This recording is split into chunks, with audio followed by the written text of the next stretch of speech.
The wind did not howl so much as it screamed, a furious, white-throated beast that hurled itself against the side of the mountain. It tore at the ancient pines, bending them into groaning arches, and scoured the earth of any path or track, leaving only a shifting, blinding desert of snow. In the heart of this chaos, a single point of light held firm, the window of Alistair's cabin. Inside, the world was a different creature. The stone fireplace, built by his grandfather's hands, cradled a roaring heart of flame that painted the room in gold and dancing shadow. The air smelled of pine pitch, stewing herbs from the summer garden, and the quiet, dusty scent of old books. Alistair, a man of solid build and a face made calm by solitude and scripture, moved with a slow certainty. He checked the latch on the heavy shutters for the third time, the thick wood a reassuring barrier against the frenzy outside. He was a man who believed in preparation, in the simple logic of wood for the fire and food for the belly, and in the quieter, deeper faith that a man's soul needed its own kind of tending. He was stirring a pot of venison broth when the sound came, not a branch cracking, not the wind's cry, but a distinct, desperate thudding against his door. Thump, thump, thump. It was a human rhythm in the wild animal noise of the storm. His hand stilled. No one from the settlement below would be out in this. It was a death wish. Setting the ladle aside, he moved to the door, his large frame outlined by the firelight. He did not call out, the storm stole words. Instead, he lifted the heavy crossbar and pulled. The blast of cold that rushed in was a living thing, snuffing candles and making the fire gasp. And there, half-swirled in a phantom of driven snow, was a shape. A person, small and curled in on themselves, clothed in a dark wool coat crusted white.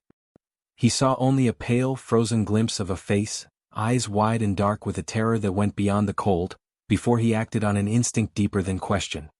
His big hands reached out, closed gently but firmly around icy, cloaked arms, and pulled the figure inside, leaning his weight to shut the door against the blizzard's fury. The sudden quiet was broken only by the crackle of the fire and the ragged, choking sound of someone trying to draw breath that wasn't made of knives. He guided the stranger to the hearth. It was a woman he saw now. Her sopping hat fell away, releasing a tumble of chestnut hair plastered to her skull and neck. She was shuddering violently, her teeth clacking together, her hands blue and useless in her lap. Without a word, Alistair went to his oak chest. He pulled out a thick homespun wool shirt and trousers, soft from many washings. He placed them on the stool beside her, along with a heavy, patched quilt. "You must get out of the wet," he said, his voice low and steady, a rock in the shifting terror. "I will turn my back. The fire will warm you." He walked to the small window, staring out at the nothingness, giving her the privacy of his broad back. He heard the clumsy, desperate sounds of her struggle with buttons, the wet slap of sodden garments on the floorboards, and then the soft rustle as she pulled his dry clothes over her frozen skin. The shirt would drown her, the trousers he would have to knot at her waist. "I am decent," she whispered, the words trembling. He turned. The sight struck him with a strange tenderness. She was swimming in his clothes, the fabric swallowing her slender form, the sleeves hanging far past her fingertips. She had drawn the quilt tight around her shoulders, trying to stop the shivers that still racked her.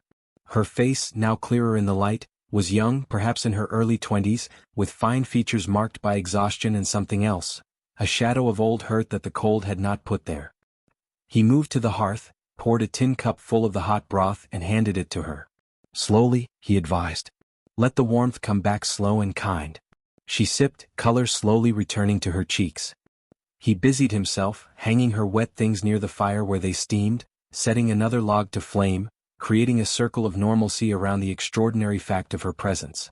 He did not ask her name. He did not ask from where she had come or why.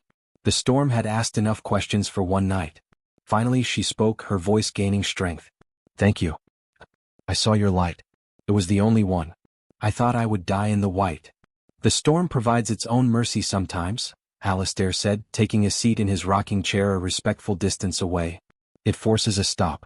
Forces shelter." She nodded, looking into her cup. "I am Leona." She offered the name like a small, precious coin. "Alistair," he replied. "This is my home." Silence settled, comfortable rather than empty, filled by the fire's song. Then, perhaps because his quiet was a safe space, or because the terror of the storm had scraped her soul raw, words began to spill from Leona. She spoke not of the mountain but of the city she had fled. She spoke of pretty words that turned out to be lies, of promises made by a man with a charming smile that were broken as easily as twigs. She spoke of feeling like a fancy trinket, admired for a moment and then discarded, left with a heart full of shame and a deep, aching rejection that had driven her to buy a ticket west, to get as far away as her money could take her. The stagecoach had left her at the foot of this mountain just as the first flakes fell, and pride had made her press on rather than turn back. Alistair listened. He did not interrupt, did not offer easy comfort. He simply received her story, his steady gaze a quiet anchor. When her words trailed off spent, he said softly, "A man's poor character is not a measure of your worth, Leona." The simple truth of it, spoken without pity, made her eyes well up. She blinked the tears away. He rose. "You will take the bed tonight," he stated, nodding to the tidy rope bed in the corner piled with furs and a worn quilt. "I will be quite content here by the fire." She started to protest, but he held up a hand. "You are my guest. And you need true rest." His tone allowed no argument. He banked the fire, built it up to last the night, and pulled a bearskin and a pillow to the hearthrug. Leona, overwhelmed by a fatigue that was more than physical, finally slipped between the clean sheets of his bed.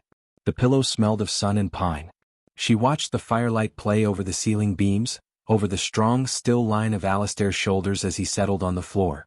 The blizzard still raged, an angry giant shaking the walls, but inside the cabin for the first time in a long time, Leona felt a profound and unexpected safety.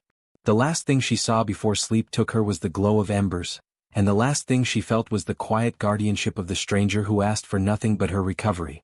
The world, when Leona awoke, was a cathedral of hushed, brilliant white. The screaming wind was gone, replaced by a deep, ringing silence so complete she could hear the soft pop of a dying ember in the hearth. Sunlight, sharp and clean, streamed through the small window, painting a bright square on the plank floor where Alistair had slept. He was already up, moving with a quiet efficiency. The smell of frying cornmeal and brewing chicory root filled the air. "The storm has settled in for a visit," Alistair said, noticing she was awake. His voice was as calm as the morning. "Another day or two at least. The drifts are taller than a man." Leona sat up, the borrowed shirt slipping from her shoulder. A flush warmed her cheeks as she pulled the quilt higher. I must be a terrible burden." "A guest is never a burden," he corrected gently, bringing her a plate of golden hoe cake and a cup of the bitter, warming brew. "It is a rare thing to share this space." Over the simple meal, a new kind of peace descended. With the immediate danger past, they saw each other clearly. Alistair was perhaps 10 years her senior, his face weathered but kind, his brown eyes holding a depth of thought and a stillness that seemed to pull at Leona's frayed edges. He asked if she would like to help with the chores, a practical offer that gave her purpose. She agreed eagerly, rolling the two long sleeves of his shirt up her forearms. The day unfolded in simple, shared tasks. He showed her how to feed the two sturdy goats in their lean-to, their warm breath making clouds in the still cold air. She collected the eggs from the speckled hens, their feathers puffed against the chill. Back inside, she insisted on washing the dishes, her hands in the warm water beside his as he dried. He read aloud from his Bible after the noon meal, his voice a low, respectful murmur as he spoke of forgiveness and new beginnings. Leona, who had felt far from any church, found the words settling into her heart like seeds in tilled soil. In the afternoon, while Alistair worked at his bench repairing a harness, he showed her his carving. From blocks of cherry and walnut, he coaxed forms. A bird mid-flight, the curled frond of a fern, the gentle face of a lamb. Leona watched, fascinated by the transformation under his careful, scarred hands. "It is a way of listening to the wood," he explained, "to find the life already inside it." A spicy, new awareness began to grow in the close quarters. Passing each other in the small room, their arms would brush, a fleeting touch that sent a jolt of warmth through Leona's whole body, making her breath catch. She would look up from mending a sock to find his gaze on her, not bold or demanding but thoughtful, appreciative before he softly looked away. Once, her cold hand touched his as she reached for the same ladle, and they both froze for a heartbeat, a current of understanding passing between them that was as clear as spoken words. Leona would find herself blushing at nothing, her heart performing a strange, happy flutter when he smiled at something she said. On the second snowbound evening, Alistair played a simple, sweet tune on a wooden flute. Leona, moved by a courage she didn't know she possessed, began to hum, then to sing. Her voice was clear and sweet, filling the cabin with a melody of home and longing. When the last note faded, Alistair simply looked at her, his eyes shining in the firelight. "That," he said softly, "is a sound this old cabin has needed for a long time. On the third morning the sky was a hard, cloudless blue. The world was silent and settled. It was time. A strange sorrow gripped Leona as she changed back into her own now dry clothes. She had found a sanctuary here, more than just a shelter from snow. Alistair hitched his big draft horse Jasper to the flat sled. "I will take you down to Gable's Crossing," he said, referring to the small settlement in the valley. "Mrs. Gable keeps a fine boarding house. You will be safe there." The ride down the mountain was breathtaking, the snow-laden trees glittering like crystal. But Leona's heart was heavy. The thought of the boarding house, of being alone again in a strange place, felt like a new kind of cold. As the few smoke plumes of the settlement came into view, she found her voice. "Alistair?" He glanced back from the driver's seat. Might I stay? In the settlement, I mean. Not to trouble you," she added hastily. "But I am a hard worker. I could find work here. I am not ready for the world yet." Alistair's heart, a steady drum in his chest, gave a mighty thump. He had been praying silently for a sign, a way. Her request felt like an answer. He nodded, a slow, genuine smile touching his lips for the first time since the storm began. "I would be glad to know you are near, Leona. I will speak to Mrs. Gable. She is a good soul." Hope, bright and fragile, bloomed in Leona's chest as they slid into the quiet, snowy lane of Gable's Crossing. The storm had passed, but the true thaw, the melting of old fears and the warming of two solitary hearts, had only just begun. Gable's Crossing was not so much a town as a promise of community nestled in the valley fold. A dozen sturdy log and clapboard buildings lined the main track, a chapel with a humble steeple, a smithy, a general store, and at the end Mrs. Gable's boarding house, which also served as a post and gossip exchange. Mrs. Gable herself was a woman of generous proportions and even more generous spirit, her hair a silvery bun and her eyes sharp but kind. She took one look at Leona's tired but determined face and Alistair's quiet, hopeful presence and agreed immediately. "Room and board in exchange for help in the kitchen and the garden when it thaws," she declared, and the matter was settled. Thus began Leona's new life, and with it Alistair's gentle, patient courtship. It was a courtship that belonged to another time, built on actions more than lofty promises. He did not come calling every day, but his presence was a steady rhythm in her week. On Wednesday afternoons, after his trapping rounds, he would appear at Mrs. Gable's back door, always with a small offering. Sometimes it was a hare neatly dressed for the stew pot. Other times a bundle of fragrant cedar kindling, or a bucket of fresh maple sap as the spring sugaring began. For Leona, he brought different gifts: a smooth river-polished stone the color of her eyes, a tiny, perfectly carved sparrow, a small posy of the first brave violets that pushed through the snow. On Sundays he would be waiting on the chapel steps, clean in his homespun shirt, to sit beside her and Mrs. Gable during the service. The pastor's messages of grace and new creation spoke directly to Leona's mending heart. After the service they would walk, their path often taking them along the chattering creek, swollen with snowmelt. They talked of everything and nothing, of his boyhood on this mountain, of her dreams of a quiet, rooted life so different from the city's clamor, of their shared love for the turning seasons and the faithfulness they saw in God's creation. The spicy tension of the cabin matured into a deep, resonant attraction. Their hands would sometimes find each other on these walks, fingers lacing together with a rightness that made Leona's soul sing. When he helped her over a rocky patch in the path, his strong hands at her waist would leave a lasting impression of warmth and strength. Their conversations would sometimes fall into a comfortable silence, and in those quiet moments, their eyes would meet and hold, speaking volumes of affection and a growing, patient longing. He once brushed a stray lock of hair from her cheek, his thumb gently grazing her skin, and the air between them seemed to sparkle with unspoken feeling. It was a clean, bright desire, respectful and full of awe for the other person, always contained within the bounds of his unwavering honor. One evening in late spring, with the mountainside a tapestry of wildflowers and green, Alistair asked Mrs. Gable if he could take Leona for a picnic supper. They went to the very creek where they had often walked. As the sunset painted the sky in washes of peach and lavender, Alistair set down his basket and turned to her. He took both her hands in his calloused palms warm and sure. "Leona," he began, his voice thicker than usual, "you know my heart. You have seen my life. It is a simple one, built by these hands and sustained by faith. Before you came it was a quiet life. But since that storm, it has become a life waiting for you." He sank to one knee on the soft grass, looking up at her. "I love you. Not with the flashy words that hurt you before, but with a love that wants to build, to protect, to cherish every day the Lord gives us. Will you do me the greatest honor? Will you be my wife?" Tears of pure, untainted joy streamed down Leona's face. This was no trick, no hollow promise. This was Alistair, solid and true as the mountain itself, offering her his whole, good heart. "Yes," she whispered, then louder, laughing through her tears. "Yes, Alistair. 1,000 times yes." The news swept through Gables Crossing like a joyful wind. The settlement, which had watched the quiet woodsman and the gentle newcomer with fond approval, rallied around them. Women brought lengths of calico and lace for a dress. Men helped Alistair plan an addition to the cabin. The wedding was set for midsummer in the little chapel.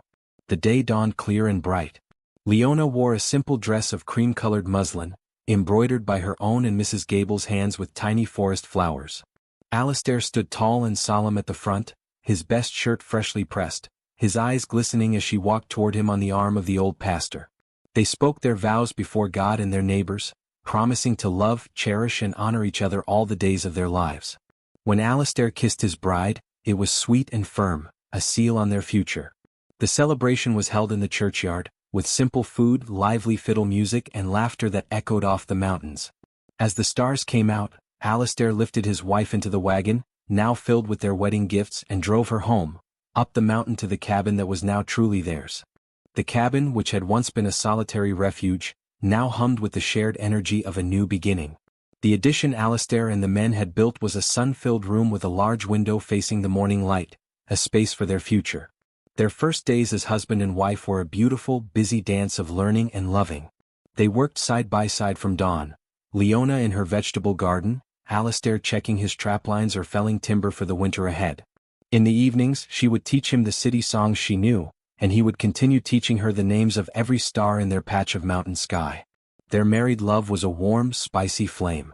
It was in the way he would pull her into his arms for no reason at all, resting his chin on her hair and breathing a sigh of pure contentment. It was in the way she would greet him at the door with a kiss that started as a welcome and lingered, sweet and promising.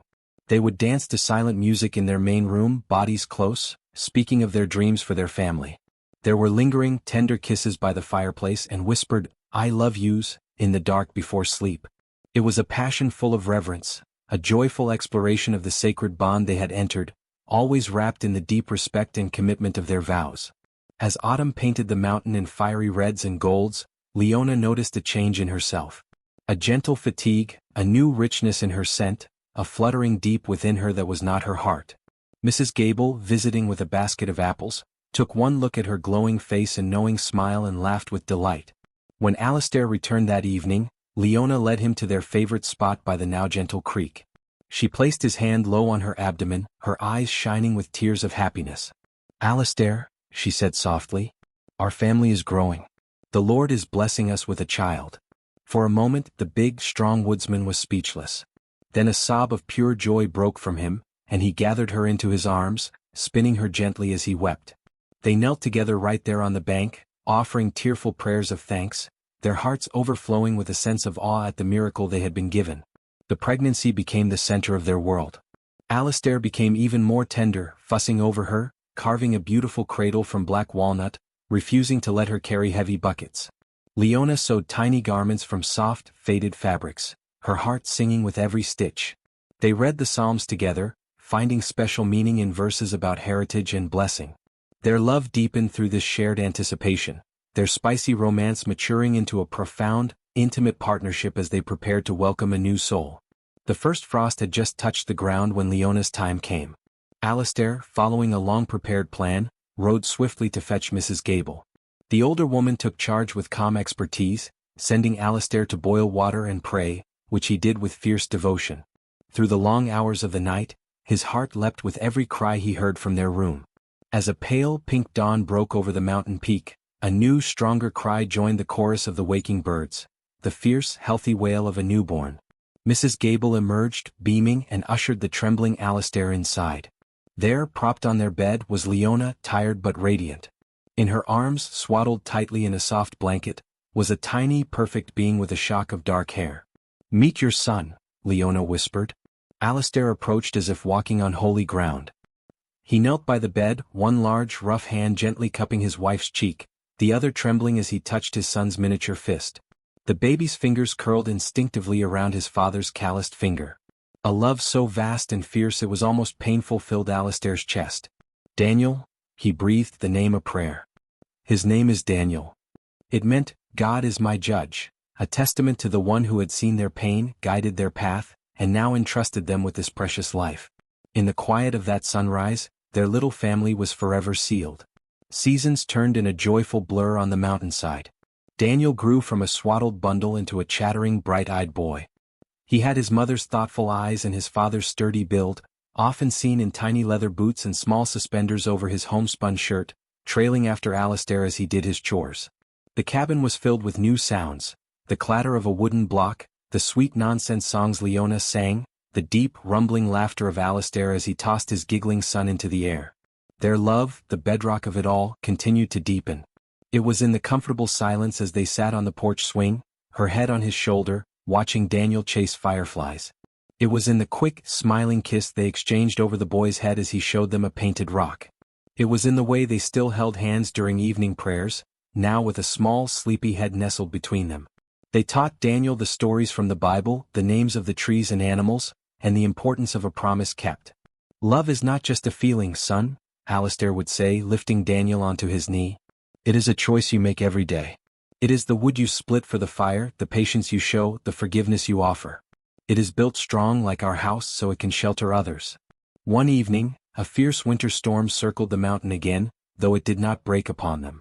Safe inside with a crackling fire and a stew simmering, Daniel asked for a story. Tell the story of the blizzard, Papa, he requested, his small face serious. Alistair looked at Leona, her face still beautiful to him in the firelight, etched now with the gentle lines of joy and care. He pulled Daniel onto his lap. It was a night much like this, but the storm was not outside the window. It was the whole world. The wind was angry and the snow wanted to bury everything. He told the story simply, of the knock, of the frozen stranger, of the shared silence and the spoken hurts. Your mama was so brave, he said, his voice soft. And she helped me see that this cabin was just a house until she came. She brought its heart with her. Leona smiled, adding, and your papa, he taught me that real love is a safe harbor. It doesn't rush.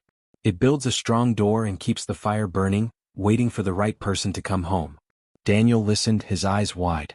So the storm was good? God can use even the hardest storms to bring us to the right hearth, Alistair said, kissing his son's hair. But remember, we must always be the kind of people who keep a light in the window. Years continued to pass. Daniel grew and more children blessed their home, each one welcomed with the same joy and prayer. The settlement of Gables Crossing thrived, and the story of the woodsman and the woman in the blizzard became part of its lore, a favorite tale told to young couples.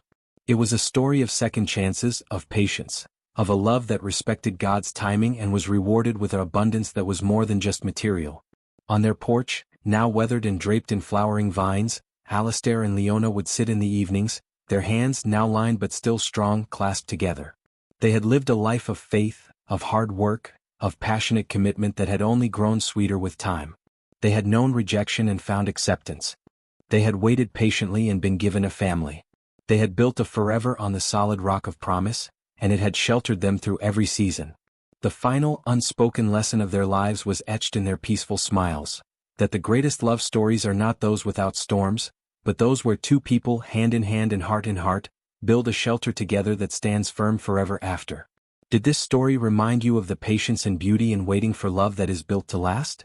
If you enjoyed this tale of faith and forever, please leave a comment sharing your favorite part of Alistair and Leona's journey. Don't forget to subscribe for more heartfelt stories where love, patience, and faith always find a way.